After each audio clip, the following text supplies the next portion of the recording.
Largest of the possum family is this handsome Tasmanian black. He has, unfortunately for him, a magnificent fur coat.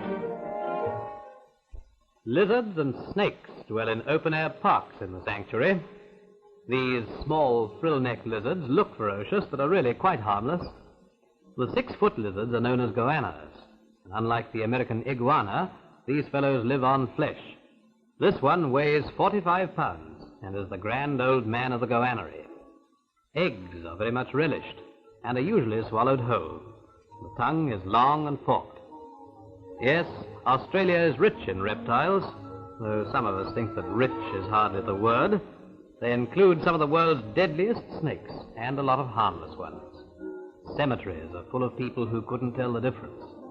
This dragon might be a distant relative of the one St. George slew. Here's a really decent, tangled mass of poison, mostly tiger snakes, whose venom is the most potent of any land snake in the world. Fortunately, its biting apparatus is not very efficient, its fangs being very small. The copperhead is another deadly snake, very much at home in the rockery. These chaps seem a little annoyed about something. The snake charmer in this scene is Mr. David Fleay, who's an absolute genius at handling and breeding all native creatures. He has made the sanctuary the wonderland of all Australia, and here he is with the North Queensland bison, which you'll be glad to hear is harmless.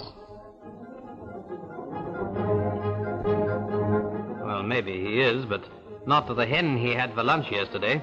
That's the bulge in the middle, feathers and all.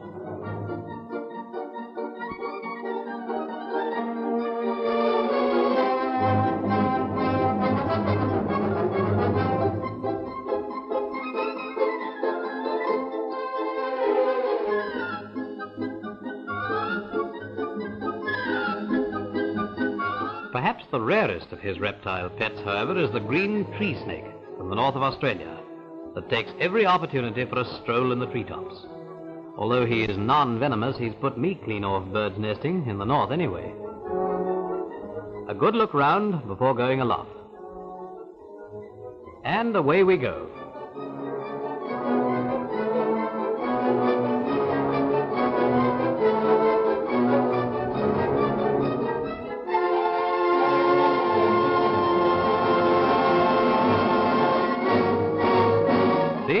He flies through the air with the greatest of ease. The true frilled lizard of North Australia has an Elizabethan ruff around its neck and a healthy dislike for the green tree snake. Anything's likely to happen here, and it does. White heron-like birds are the plumed egrets, noted for their beautiful plumes. The Major Mitchell is the most beautiful of all our cockatoos and has a glorious crest. He is a mallee dweller, and to see a large flock rise pink against the setting sun is a sight never to be forgotten.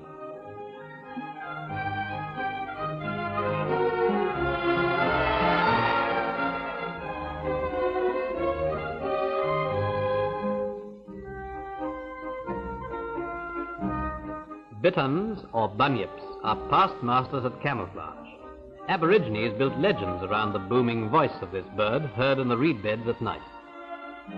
The Australian king parrot is the largest and most colourful of native parrots.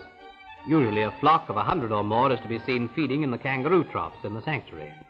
The brilliant scarlet head and breast and light green band on the wings make the male bird much more colourful than the green-headed hen, but he thinks a lot of her just the same.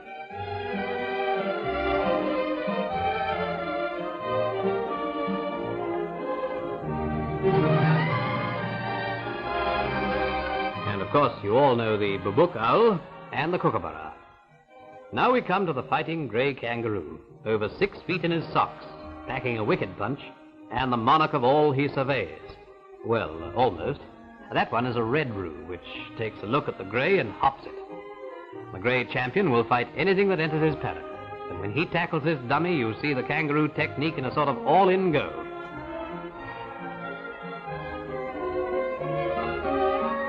Watch those powerful hind legs.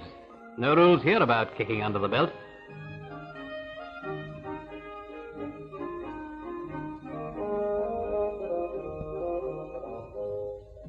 Huh. That was only a workout to keep in form. Hey, what's this duck doing in with the man-killer? I beg your pardon, that's a Cape Baron gander that must have heard the story of David and Goliath. I say that the best defense is attack, but things look bad now. He can't get out of it. He can't get out of it. He's out of it, and the champ's on the run. Now, that'll show you who's boss here. Finding food for lyrebirds is a whole-time job. Worms, grubs, beetles, and termites must be found each day in thousands.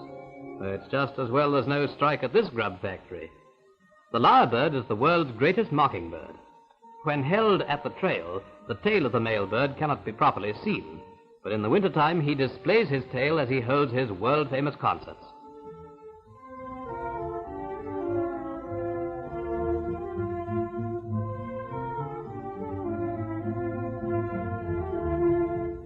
These birds are shown rearing a foster child.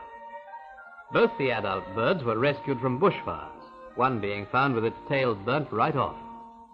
This is really a remarkable glimpse of the lyrebird family at dinner, something that very few Australians have seen in Bushland.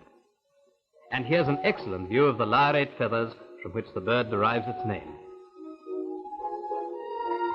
Native cats are small cousins of Tasmanian devils, and unfortunately they have almost disappeared from the mainland. The tiger cat is a slightly larger species. Actually, neither animal is any relation to a cat, but still bear names bestowed on them by early colonists. And here is the curious tree kangaroo from the far north.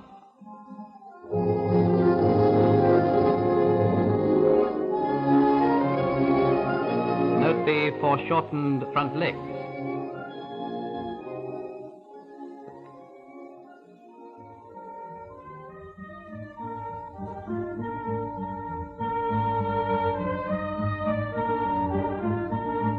At night, the possums move about, feeding on the leaves of the trees. These possums were very uncertain about the bright light in which they were filmed.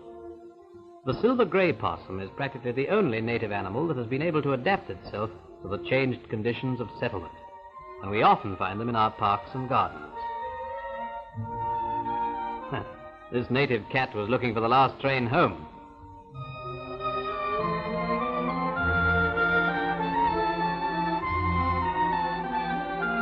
While the ghostly barn owls weren't very much put out, probably just didn't give a hoot.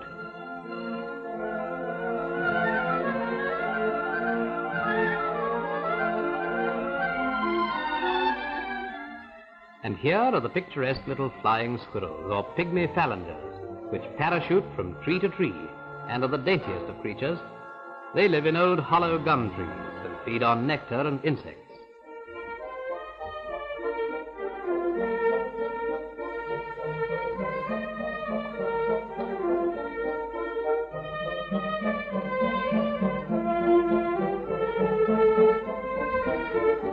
Other interesting bush creatures of the night are the ring-tailed possum, who treats us to a climbing display and doesn't seem a bit surprised to see us. And the quaint little rufous rat kangaroo, the smallest and possibly most elusive of the kangaroo family, to photograph anyway.